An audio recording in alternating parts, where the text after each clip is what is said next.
نماز کی ابتدا تکبیر تحریمہ سے ہوتی ہے۔ تکبیر تحریمہ اللہ اکبر،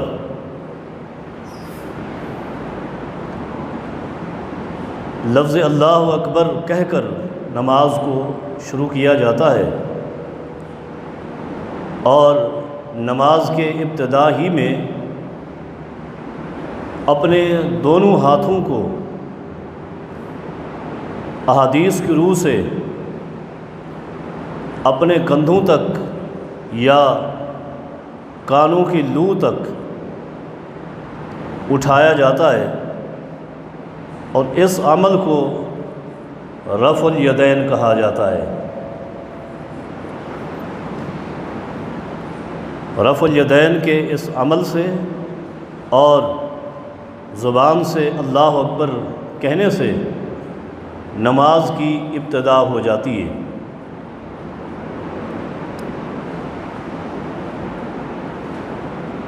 اب چونکہ لفظ رفع الیدین آ گیا،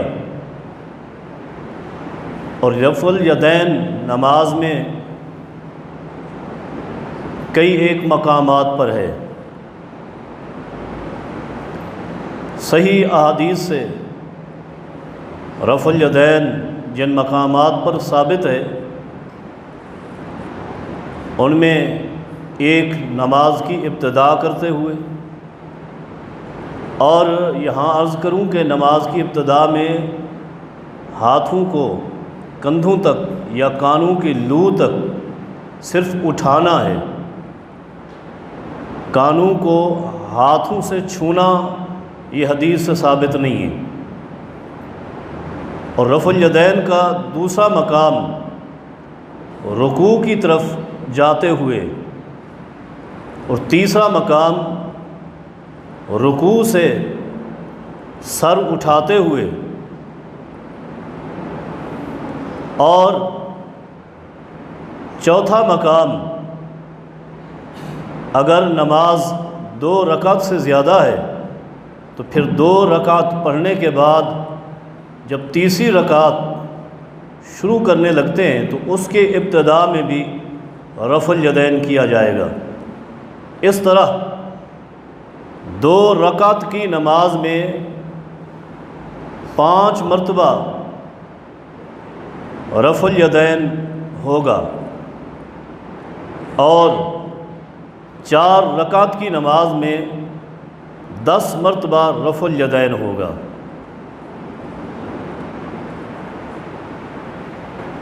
تو یہ رفع الیدین کا مقام ہے۔ میں چونکہ پہلے عرض کر چکا ہوں کہ نماز سنت نبوی صلی اللہ علیہ وسلم کے مطابق ادا کرنی ہے، اور اسی کو ہی نماز کہا جاتا ہے۔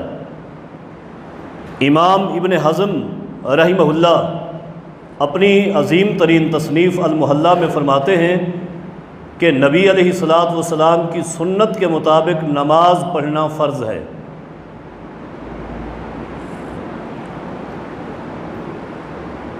اسی طرح امام شافعی رحمہ اللہ کا قول امام بیہقی رحمہ اللہ نے سنن میں نقل کیا ہے۔ ربیع بن سلیمان رحمہ اللہ نے امام شافعی رحمہ اللہ سے پوچھا، ما معنی رفع الیدین عند الرکوع، کہ رکوع کے وقت رفع الیدین اس کا کیا معنی ہے؟ اب ہم سادہ الفاظ میں رفع الیدین کا معنی یہی کرتے ہیں کہ اپنے ہاتھوں کو، دونوں ہاتھوں کو کندھوں تک یا کانوں کے لو تک اٹھانا، لیکن قربان جائیں امام شافعی رحمہ اللہ نے اپنے شاگرد سے ایک ہی جملے میں بڑی پیاری بات کی ہے۔ شافعی رحمہ اللہ فرماتے ہیں، معناہ تعظیما للہ و سنتا متبعۃ، رفع الیدین کا معنی ہے اللہ کی تعظیم کرنا اور پیغمبر کی سنت پہ عمل کرنا۔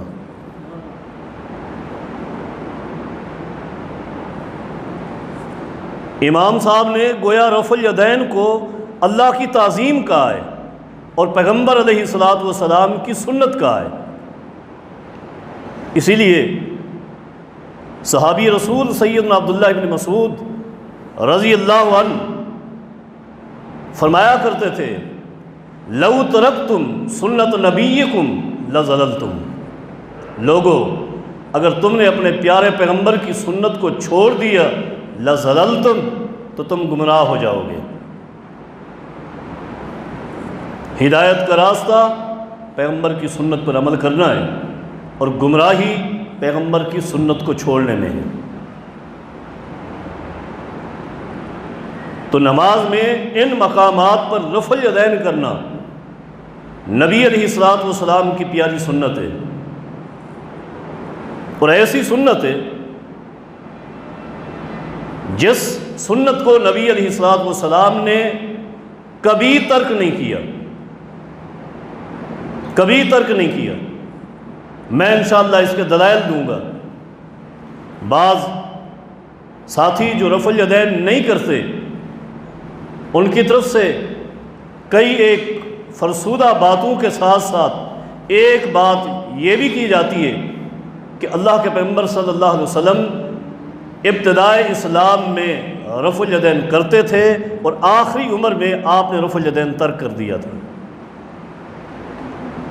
لہٰذا دین اسلام کا قاعدہ یہ کہ پیغمبر علیہ الصلوۃ والسلام اگر کسی عمل کو چھوڑ کر اس کے مقابل دوسرا عمل شروع کر دیں تو پہلے والا منسوخ ہو جاتا ہے اور دوسرا ناسخ ہوتا ہے۔ یہ قاعدہ ٹھیک ہے، لیکن ہم دیکھیں گے انشاءاللہ کہ نبی علیہ الصلوۃ والسلام نے کب تک رفع الیدین کیا ہے اور کب چھوڑا ہے۔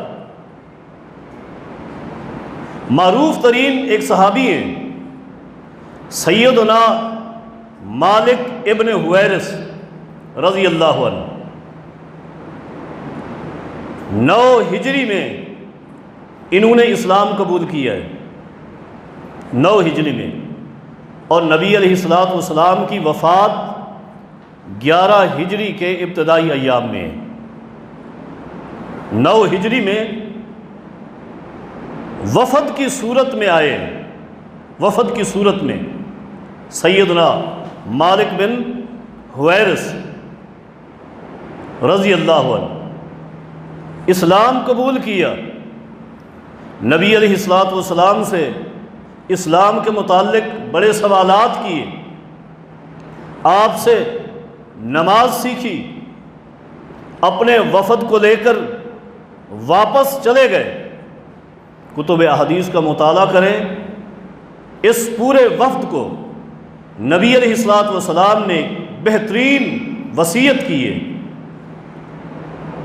انہیں روانہ کرتے ہوئے آپ نے فرمایا ہے، صلو کما رأیتمونی اصلی، مالک تو بھی اور تیرا پورا وفد بھی اسی طرح نماز پڑھنا جس طرح تم نے مجھے نماز پڑھتے ہوئے دیکھا ہے۔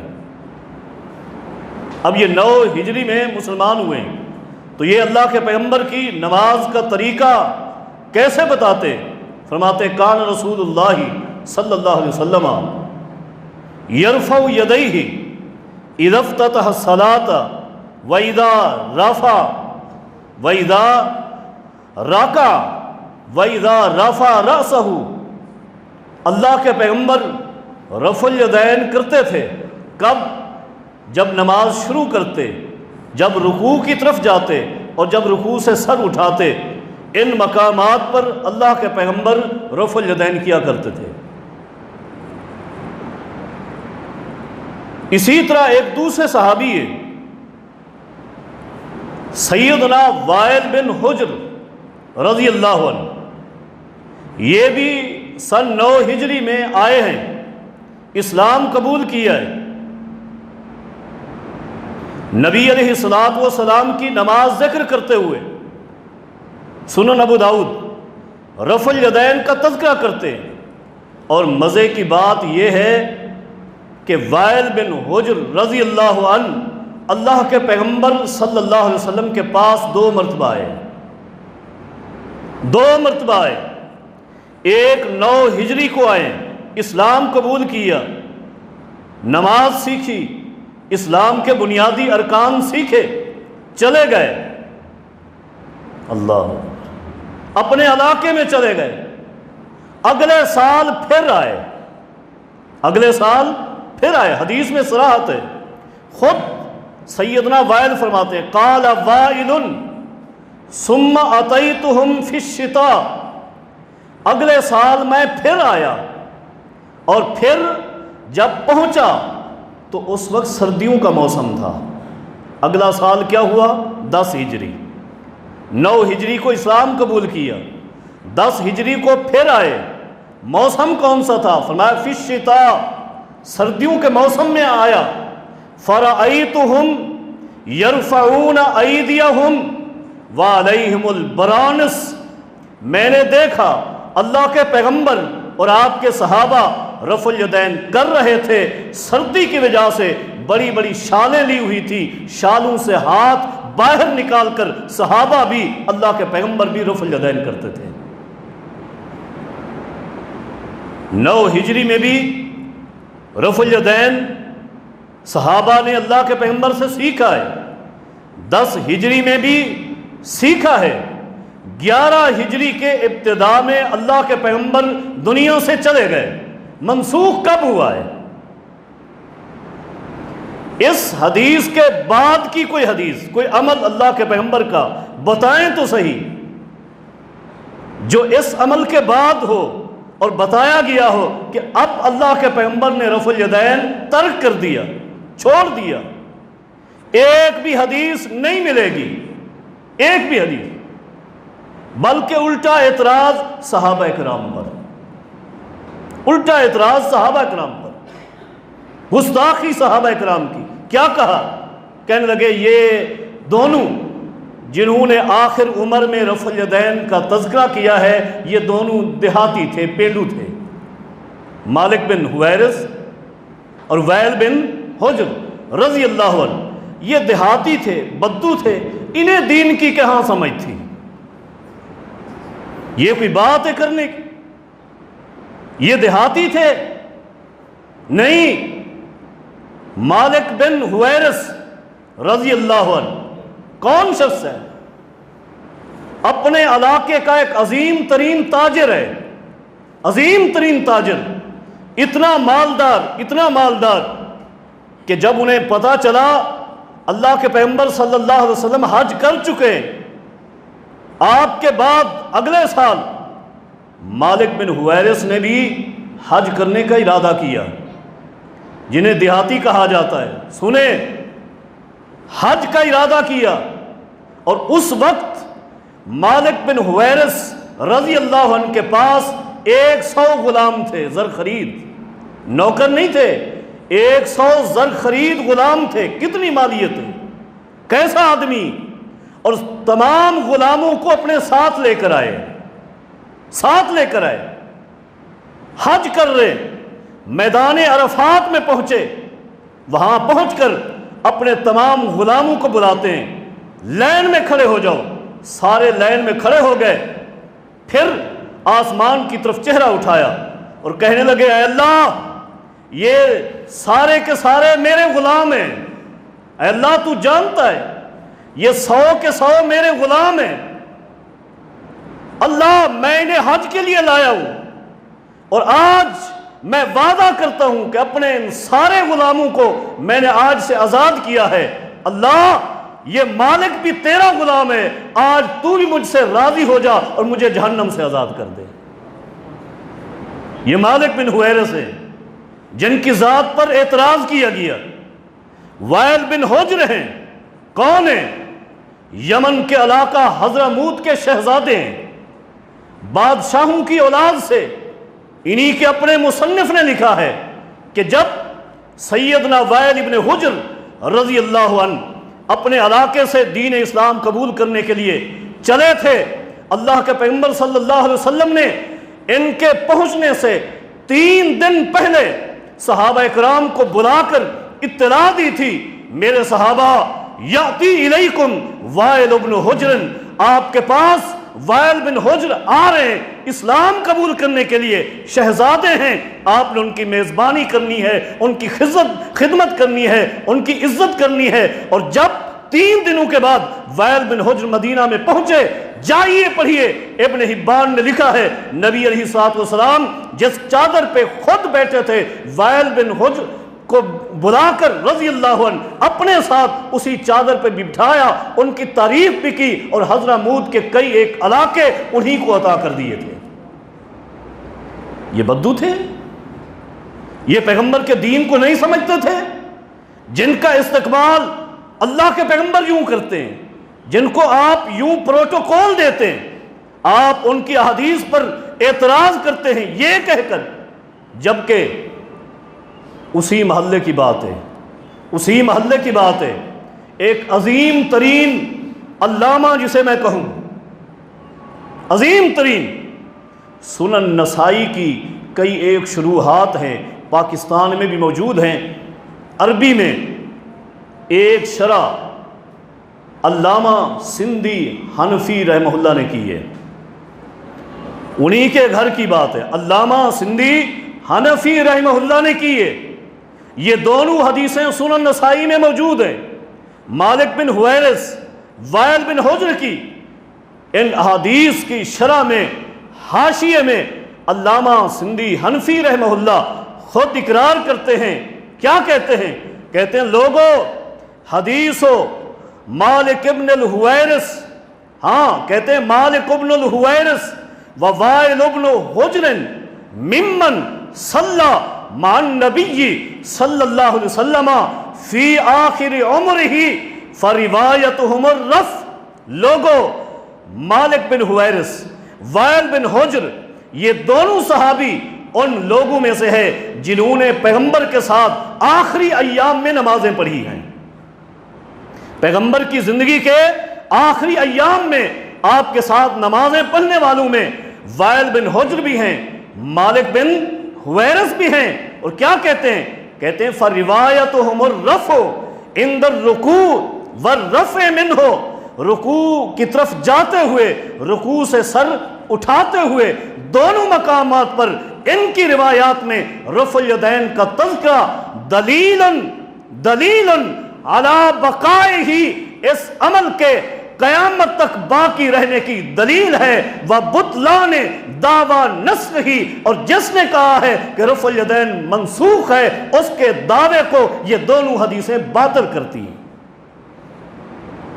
یہ دونوں حدیثیں باطل کرتی ہیں۔ کس نے کہا؟ علامہ سندھی حنفی رحمہ اللہ نے۔ یقین نہیں آتا، ایک اور شیخ کا تذکرہ پڑھیے، دارالعلوم دیوبند کے شیخ الحدیث، اور پوری جماعت کے نزدیک سب سے بڑا عالم بھی وہی ہوتا ہے جو دارالعلوم دیوبند کا شیخ الحدیث ہو، معروف ہستی علامہ انور شاہ کاشمیری رحمہ اللہ۔ علامہ انور شاہ کاشمیری رحمہ اللہ یہ لکھنے پر مجبور ہو گئے، کیا لکھا؟ کہتے ہیں لوگو ان الرفع متواترا اسنادا وعملا، رفع الیدین کی حدیثیں سند کے اعتبار سے بھی متواتر ہیں اور عمل کے اعتبار سے بھی متواتر ہیں، سند بھی متواتر ہے۔ کیوں کہا؟ اس لیے کہ بعض لوگ خبر واحد کو حجت نہیں مانتے، ہم تو ہر حدیث جو اللہ کے پیغمبر سے صحیح سند کے ساتھ ثابت ہو جائے اسے حجت مانتے ہیں، چاہے اس کی سند 1 ہو 2 ہوں 3 ہوں جتنی بھی ہوں۔ بعض لوگ کہتے ہیں اگر خبر واحد ہے، سند 1 ہے یا 2 ہے 3 ہے، یہ خبر واحد میں شمار ہوتی ہے ان کے نزدیک، کہتے ہیں یہ حجت نہیں ہے، تو خود فرما رہے ہیں کہ یہ سند کے اعتبار سے بھی متواتر ہیں، اور متواتر اس کو کہتے ہیں کہ جس کی سند کے راوی اتنا ہوں کہ شمار نہ ہو سکتے ہوں، بہت زیادہ تعداد ہو، متواتراً عملاً، اور عمل بھی متواتر ہے، عمل بھی تواتر سے ہے، اور آگے کہتے ہیں ولا یشک فیہ، اس میں کسی قسم کا کوئی شک بھی نہیں ہے، نبی کی سنت میں کسی قسم کا کوئی شک نہیں ہے، ولا ينسخ ولم ينسخ ولا حرف منہ، ان احادیث میں سے ایک حرف بھی منسوخ نہیں ہے۔ علامہ انور شاہ کشمیری رحمہ اللہ، ان احادیث سے ایک حرف بھی منسوخ نہیں ہے۔ یہ احادیث ہیں نبی علیہ الصلوۃ والسلام کے آخری ایام میں رفع الیدین کیا گیا، آخری ایام میں۔ اگر یہاں یقین نہیں آتا تو اس سے بھی آگے بڑھ کر آخری ایام کا تذکرہ کر دوں۔ آخری ایام، صحیح بخاری کی حدیث جس کے راوی سیدنا عبداللہ ابن عمر ہیں رضی اللہ عنہما، اور ہم الحمدللہ اکثر رفع الیدین کے عنوان پر یہی روایت بیان کیا کرتے ہیں۔ عبداللہ ابن عمر رضی اللہ عنہما کیا کہتے ہیں؟ کان یرفع یدیہ اذا افتتح الصلاۃ واذا رکع واذا رفع فعل مثل ذلک۔ اللہ کے پیغمبر نماز شروع کرتے ہوئے رفع الیدین کرتے تھے، رکوع جاتے ہوئے رفع الیدین کرتے تھے، رکوع سے سر اٹھاتے ہوئے بھی رفع الیدین کرتے تھے۔ اور اگلی روایت میں عبداللہ بن عمر سے وَإِذَا قَامَ مِنَ الرَّكْعَتَيْن، 2 رکعت پڑھ کر جب تیسری کے لیے کھڑے ہوتے تب بھی رفع الیدین کرتے تھے۔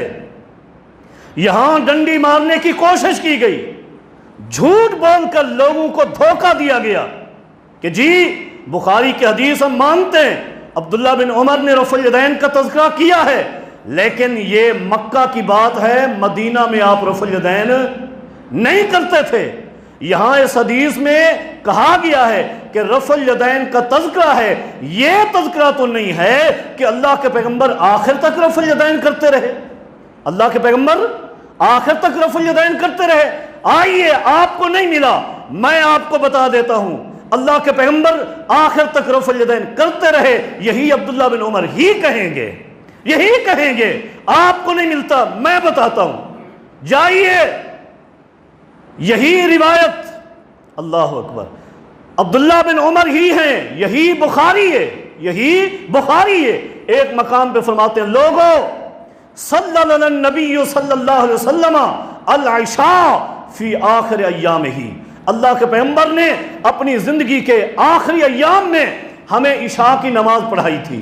عشاء کی نماز پڑھانے کے بعد اللہ کے پیغمبر کھڑے ہوئے، خطبہ دیا، اور خطبہ دینے کے بعد آپ نے فرمایا تھا، اے لوگو، میرے صحابہ سن لو، آج جتنے لوگ اس کرۂ ارض پر موجود ہیں، ٹھیک 100 سال گزرنے کے بعد کوئی بھی ان لوگوں میں سے کرۂ ارض پر موجود نہیں ہوگا، کرۂ ارض پر ایک شخص بھی موجود نہیں ہوگا۔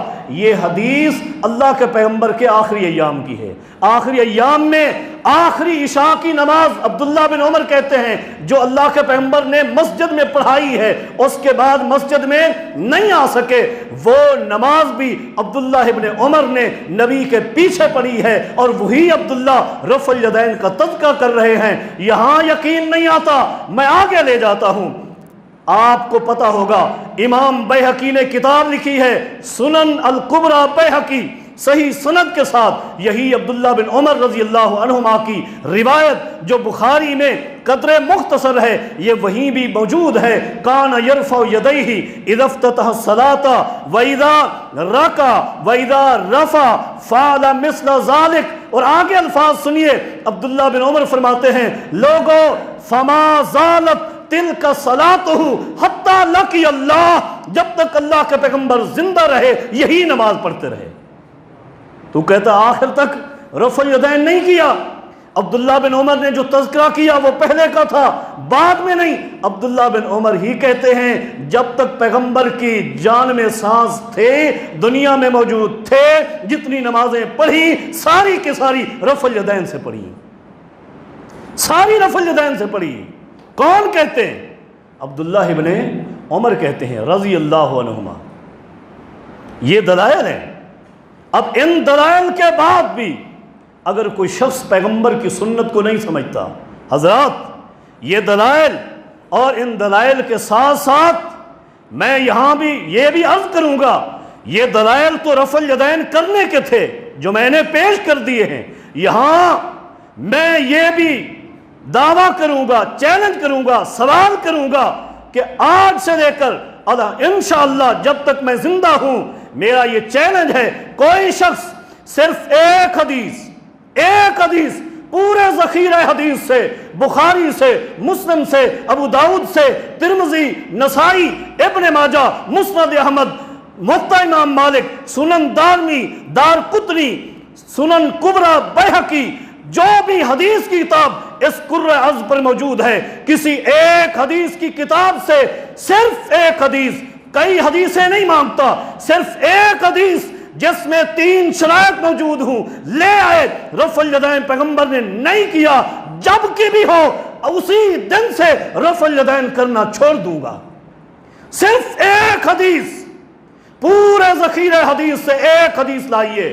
نمبر 1 اس کی سند صحیح ہو، نمبر 2 وہ مرفوع ہو، پیغمبر کا قول یا فعل ہو، نمبر 3 حدیث صریح ہو، صراحت کے ساتھ آیا ہو، پیغمبر نے رفع الیدین نہیں کیا یا کرنے سے منع کیا ہے۔ یہ 3 شرطیں لے جاؤ، تلاش کرو، جب بھی لے کر آؤ گے اسی دن سے رفع الیدین ترک کر دوں گا۔ ایک حدیث پورے ذخیرہ حدیث سے نہیں مل سکتی، نہیں مل سکتی۔ تو جس عمل پر ایک بھی حدیث نہ ملتی ہو، ایک بھی حدیث جس عمل پر نہ ملتی ہو، حضرات سب سے پہلے دوڑ کر جو حدیث بیان کی جاتی ہے سنن ترمذی کے حوالے سے کہ ایک دن سیدنا عبداللہ ابن مسعود رضی اللہ تعالیٰ عنہ نے فرمایا تھا، لوگو الا اصلی بکم صلاۃ رسول اللہ، آؤ آج میں تمہیں اللہ کے پیغمبر کی نماز دکھاؤں۔ تو آپ نے نماز پڑھائی، رفع یدیہ اذا افتتح الصلاۃ، نماز شروع کرتے ہوئے عبداللہ ابن مسعود رضی اللہ عنہ نے رفع الیدین کیا، اور اس کے بعد ثم لم یرفع، بعد میں کسی مقام پر رفع الیدین نہیں کیا۔ حضرات 20 سے زائد محدثین نے اس حدیث کو ضعیف قرار دیا ہے۔ یہ حدیث صحیح نہیں ہے۔ میرا سوال یہ ہے کہ حدیث صحیح ہو، حدیث صحیح نہیں ہے، ایک بھی حدیث صحیح سند کے ساتھ رفع الیدین کے ترک کی نہیں ملے گی، نہیں مل سکتی۔ بلکہ اس سے بڑھ کر میں آپ کی خدمت میں ایک رسالہ لایا ہوں، یہ رسالہ لایا ہوں۔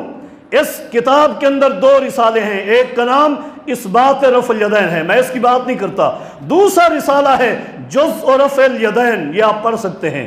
جزء رفع الیدین یہ آج کا لکھا ہوا نہیں ہے، آج کا لکھا ہوا نہیں، اس کے مصنف علامہ قاضی تقی الدین السبکی رحمہ اللہ ہے۔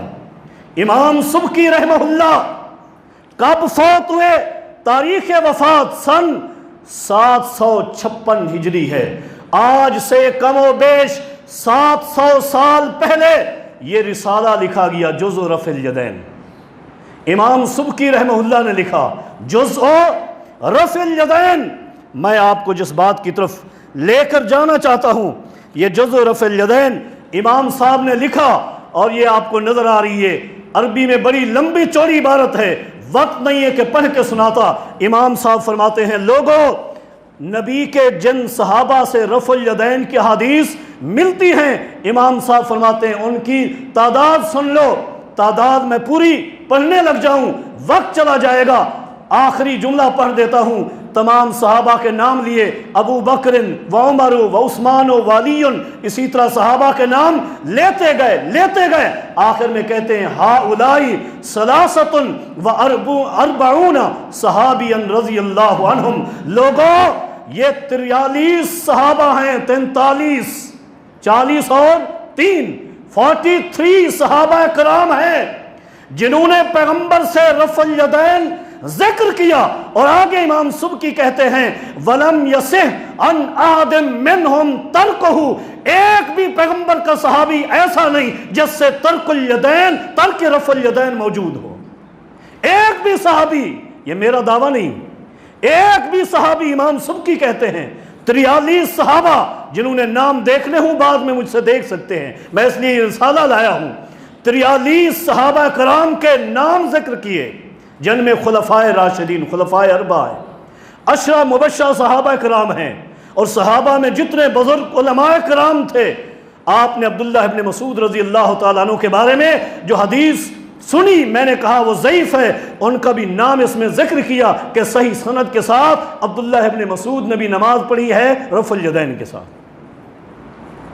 اتنے صحابہ کرام ایک عمل کو ذکر کر رہے، اور دوسری طرف کوئی ایک بھی صحابی ایسا نہیں جو پیغمبر کے ترک رفع الیدین کو ذکر کرتا ہو، کوئی ایک بھی، صرف ایک بھی صحابی ایسا نہیں ہے۔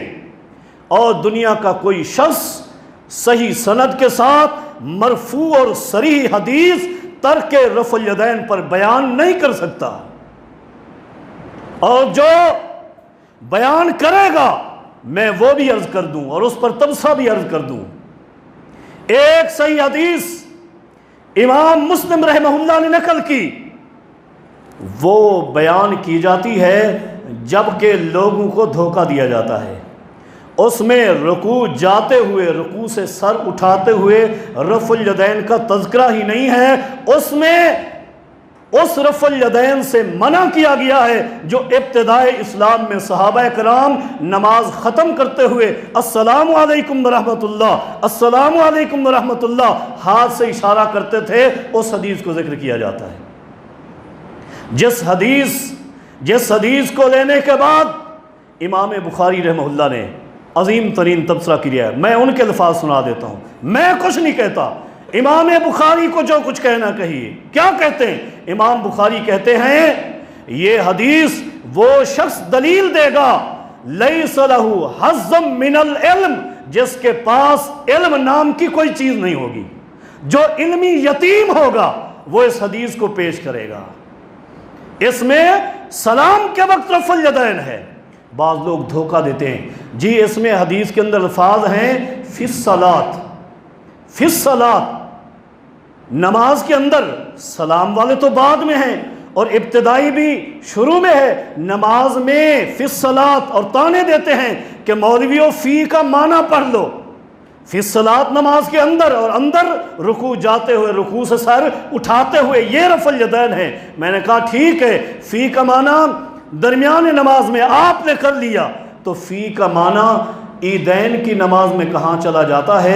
عیدین کے جو تکبیرات ہیں 12، وہاں بھی رفع الیدین آپ کرتے ہیں، وہ نماز کے اندر ہے، نماز کے باہر نہیں ہے۔ روزانہ عشاء کی نماز کے بعد آپ وتر پڑھتے ہیں، دعائے وتر سے پہلے بھی آپ رفع الیدین کرتے ہیں، وہ بھی نماز کے اندر ہے، وہ بھی پھر ختم ہو گیا۔ عیدین والے بھی ختم ہو گئے، نہیں ہوئے، اس لیے کہ یہ دلیل ہے ہی نہیں، یہ دلیل ہے ہی نہیں۔ امام سیدنا ابو حمید سعدی رضی اللہ تعالیٰ عنہ ایک دن صحابہ کرام کے ساتھ بیٹھے ہوئے ہیں، اور کتنے صحابہ ہیں؟ 10 صحابہ کرام، 10 صحابہ کرام کی جماعت میں بیٹھے ہوئے، اور کیا فرماتے ہیں؟ اے میرے دوستو، آج میں آپ کے سامنے اللہ کے پیغمبر کی نماز پڑھتا ہوں، جائیے سنن ابو داؤد اٹھائیے، اللہ کے پیغمبر کی نماز کہہ کر، صحیح سند کے ساتھ حدیث ہے، سیدنا ابو حمید سعدی رضی اللہ تعالیٰ عنہ نے نماز پڑھ کے دکھائی، رفع الیدین کیا۔ خلاصہ کر رہا ہوں، نماز سے جب سلام پھیرا، صحابہ سے پوچھا، 10 کے 10 صحابہ نے تبصرہ کیا، صدقتا، اے ابو حمید تو نے سچ کہا ہے، آج تو نے وہی نماز پڑھی جو محمد رسول اللہ پڑھتے تھے۔ حضرات، پیغمبر کی آخری نماز پوچھتے ہو، نسخ کے دعوے کرتے ہو، پیغمبر کی زندگی کی آخری نماز رفع الیدین کے ساتھ ہے، آخری نماز۔ ایک بھی صحابی ایسا نہیں جو پیغمبر کی نماز بغیر رفع الیدین کے ذکر کرے، یہ کہے کہ آپ نے رفع الیدین آخر میں چھوڑ دیا تھا، نہیں ہے۔ یہ تو صحابہ کرام ہیں، صحابہ کرام ہیں۔ اس سے بڑھ کر آپ نے نبی کی بات کو چھوڑ دیا، نبی کے عمل کو چھوڑ دیا، امتی کو لے لیا۔ حضرات، امتی کیا ہوتا ہے؟ ایک شخص، میں کہتا ہوں ایک شخص، اگر اس کے پاس قرآن کریم، مکمل قرآن کریم اسے حفظ ہے، اور قرآن کریم کا ترجمہ یاد ہے، پوری تفسیر کا حافظ ہے، اور پورے ذخیرہ احادیث جتنی کتب حدیث ہیں، ساری کتاب حدیث کی اس شخص کو یاد ہوں، صحابہ کے فتاوے حفظ ہوں، اس سب کچھ کے باوجود بھی اس شخص کی پیروی نہیں ہو سکتی۔ پیروی صرف ایک ہستی کی ہو سکتی ہے، وہ آمنہ کے لال، مکہ کے در یتیم محمد الرسول اللہ ہے صلی اللہ علیہ وسلم۔ آپ کے علاوہ کسی کی پیروی نہیں ہو سکتی۔ آخری بات عرض کر کے بات ختم کروں گا، نبی علیہ الصلوۃ والسلام کے ساتھ مسجد نبوی کے اندر آپ کے پہلو میں کھڑے ہو کر آخری نماز پڑھنے والے کون ہیں؟ ابو بکر صدیق ہیں رضی اللہ عنہ۔ آپ کے پہلو میں کھڑے ہو کر آخری نماز مسجد نبوی میں پڑھی ہے۔ ابو بکر صدیق پیغمبر کی جو نماز کو دیکھ رہے تھے، کوئی اور دیکھ سکتا نہیں دیکھ سکتا۔ آئیے ابو بکر صدیق نے کیا کہا ہے، امام بیہقی رحمہ اللہ نے روایت نقل کی، حدیث کے الفاظ کیا ہیں؟ ابو اسماعیل محمد ابن اسماعیل السلمی رحمہ اللہ کہتے ہیں میں نے نماز پڑھی اپنے استاد محمد ابو النعمان محمد بن فضیل رحمہ اللہ کے پیچھے۔ انہوں نے کیا کیا؟ کان یرفع یدیہ اذا افتتح الصلاۃ وَإِذَا رَكَعَ وَإِذَا رَفَعَ رَأْسَهُ۔ میں نے اپنے استاد کو نماز پڑھاتے ہوئے دیکھا، میرے استاد محمد بن فضیل نے نماز شروع کرتے ہوئے رفع الیدین کیا، رکوع جاتے ہوئے رفع الیدین کیا، رکوع سے سر اٹھایا رفع الیدین کیا۔ میں نے اپنے استاد سے پوچھا تھا یہ عمل کہاں سے لائے؟ استاد نے بتایا صلیت خلف ایوب السختیانی، میں نے اپنے استاد ایوب السختیانی رحمہ اللہ کے پیچھے نماز پڑھی، انہوں نے بھی اسی طرح نماز پڑھی۔ میں نے ان سے پوچھا، ایوب السختیانی نے رحمہ اللہ مجھے بتایا صلیت خلف عطاء ابن ابی رباح، میں نے اپنے استاد اور وہ استاد جو امام ابو حنیفہ رحمہ اللہ کے عظیم ترین استاد ہیں عطاء ابن ابی رباح کے پیچھے نماز پڑھی، انہوں نے بھی ان تینوں مقامات پر رفع الیدین کیا۔ عطاء بن ابی رباح کہتے ہیں میں نے نماز پڑھی، صحابی رسول نواسہ ابی بکر صدیق عبداللہ ابن زبیر رضی اللہ عنہما کے پیچھے انہوں نے بھی نماز شروع کرتے ہوئے رکوع جاتے ہوئے رکوع سے سر اٹھاتے ہوئے تینوں مقامات پر رفع الیدین کیا۔ عبداللہ بن زبیر کہتے ہیں میں نے نماز پڑھی اپنے نانا صحابی رسول ابو بکر صدیق کے پیچھے رضی اللہ عنہ، انہوں نے نماز شروع کرتے ہوئے رکوع جاتے ہوئے رکوع سے سر اٹھاتے ہوئے تینوں مقامات پر رفع الیدین کیا۔ ابو بکر صدیق کہتے ہیں صلیت خلف رسول اللہ صلی اللہ علیہ وسلم فکان یرفع یدیہ اذا افتتح الصلاۃ واذا رکع واذا رفع راسہ، میں نے نماز پڑھی ہے آمنہ کے لال مکہ کے در یتیم محمد الرسول اللہ کے پیچھے، آپ نے نماز شروع کرتے ہوئے رفع الیدین کیا، رکوع جاتے ہوئے رفع الیدین کیا، رکوع سے سر اٹھاتے ہوئے رفع الیدین کیا۔ امام بیہقی کہتے ہیں اس حدیث کے راوی ثقہ ہیں اور کوئی ایک محدث ایسا نہیں ہے جس نے اس حدیث پر کلام کی ہو۔ حدیث بھی صحیح ہے، سند بھی صحیح ہے، عمل بھی تواتر کے ساتھ پڑھا بھی ہے اور پیچھے نمازیں بھی پڑھی ہیں۔ سب نے پیغمبر کی آخری نماز یہی ذکر کی ہے کہ آپ نے آخری نماز رفع الیدین کے ساتھ پڑھی ہے، پیغمبر کی آخری نمازیں ہیں۔ کیوں؟ مسجد نبوی میں محمد الرسول اللہ نے صلی اللہ علیہ وسلم جو نماز پڑھی ہے، آپ کے پہلو میں ابو بکر صدیق تھے، اس کے بعد جو 17 نمازیں ابو بکر صدیق رضی اللہ تعالیٰ عنہ نے مسجد نبوی میں پڑھائی ہیں، وہ 17 نمازیں محمد الرسول اللہ صلی اللہ علیہ وسلم نے اپنے گھر میں حجرہ عائشہ میں پڑھی ہیں۔ جائیے اس کو اگر منسوخ کرنا ہے تو عائشہ صدیقہ سے روایت لائیں یا نبی کی کسی اور بیوی سے روایت لائیں کہ آپ کے گھر میں رہتے ہوئے، آپ کے حجرے میں رہتے ہوئے، بیماری کے عالم میں پیغمبر نے بغیر رفع الیدین کی نماز پڑھی ہے۔ آج سے رفع الیدین چھوڑ دوں گا، ورنہ جائیے جو میں نے حوالہ دیا ہے اسی حوالے میں بھی صدیقہ کائنات سید عائشہ بھی فرما رہی ہے کہ نبی نے نماز پڑھی ہے رفع الیدین کے ساتھ۔ اس لیے پیغمبر کی سنت ہے، اسے مانیے، پیغمبر کی سنت کو چھوڑنا گمراہی ہے۔ اللہ رب کریم سے دعا ہے اللہ رب کریم مجھے اور آپ تمام ساتھیوں کو اپنے تمام تر اعمال پیغمبر کی سنت کے مطابق کرنے کی توفیق عطا فرما دے۔ اقول قولی ھذا استغفر اللہ لی ولکم ولسائر المسلمین۔